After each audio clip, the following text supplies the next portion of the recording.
Welcome back, brothers and sisters. I am Braden. This is Langley Outdoors Academy, and thank you for stopping by. Alright guys, every once in a while on the episode of Bullet Points, we've got to stop and smell the roses, and what I'm going to cover for you today is just that. This is a rose of delicious trolling. This is about New York, this is about a gun buyback, and a guy who 3D printed some stuff and net $21,000 from the gun buyback program. Make sure you guys send this one out. I hope it puts a smile on your face. Everything will be linked in the description box below per usual. I'm going to say a quick word from our sponsor SDI, and then we're going to dive into the trolling of trolling. This is amazing. Now, I know a lot of you out there like to repair and upgrade your own guns. If you're looking for a way to take your hobby to the next level, Sonoran Desert Institute can help. The online programs at SDI cover armor courses, gunsmithing, ballistics, woodworking and finishes, shooting, sports management, and more. Plus, all the tools and materials are shipped directly to your door. There's never been a better time to get involved in something that you could actually care about for a career, so what are you waiting for? There's a link in the description box below, and thank you so much to SDI for making the videos this week possible. But my brothers and sisters, on to the smile-inducing news. Check this out. Man makes $21,000 selling 3D printed guns during New York AG gun buyback program. The man drove 6 hours to turn in the parts he made on a $200 3D printer. Thank you, Letitia James, for your contribution to freedom. But let's keep going. Let me show you what happened here. A New York man claims to have made $21,000 during a gun buyback program by 3D printing over 100 lower receivers and turning them over to police. Now, the bad side of everything being a gun is everything is a gun, and this is just working completely against them. But let's continue.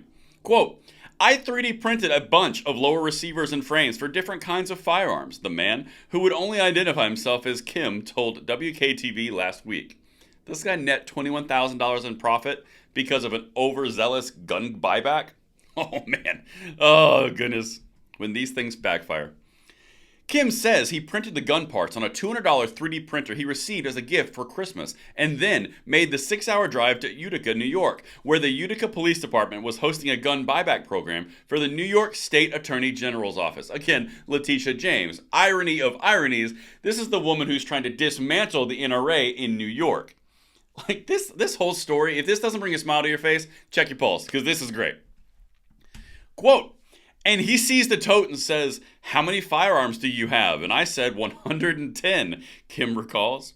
From there, Kim said he spent the rest of the day negotiating with the Attorney General's staff over how much the payment for the 3D printed parts would be. This guy brings 110 3D printed parts that are non-functional, tries to sell them off as firearms, and then he enters into sales negotiations with the AG's staff. You cannot make this stuff up. Quote, and it ended with the guy and a lady from the budget office finally coming around with the 42 gift cards and counting them out in front of me, Kim said. $21,000 in $500 gift cards. Brought to you by the taxpayers of New York through another failed gun buyback program. But this is why he did it. Quote, I'm sure handing over $21,000 in gift cards to some punk kid after getting a bunch of plastic junk was a rousing success, Kim said. Gun buybacks are a fantastic way of showing, number one, that your policies don't work, and number two, that you're creating perverse demand. You're causing people to show up to these events, and they don't actually reduce crime whatsoever. This is an activist troll. Okay, it's interesting when these things start to go back on them, isn't it? Last thing, here's the response from the AG's office to prevent this atrocity from happening again. Quote, we have partnered with local police throughout the state to recover more than 3,500 guns, and one individual's greedy behavior won't tarnish our work to promote public safety, the statement continued. We have adjusted our policies to ensure that no one can exploit the program again for personal gain. Well, how so? Because I was under the impression that ghost guns or 3D printed guns or all of the terror that those represent were firearms. I thought they were immediately firearms. They could be assembled by anybody with a basic drill. Are you saying that they aren't firearms anymore? Or now there's a quota on the amount of good that you want to do in your city?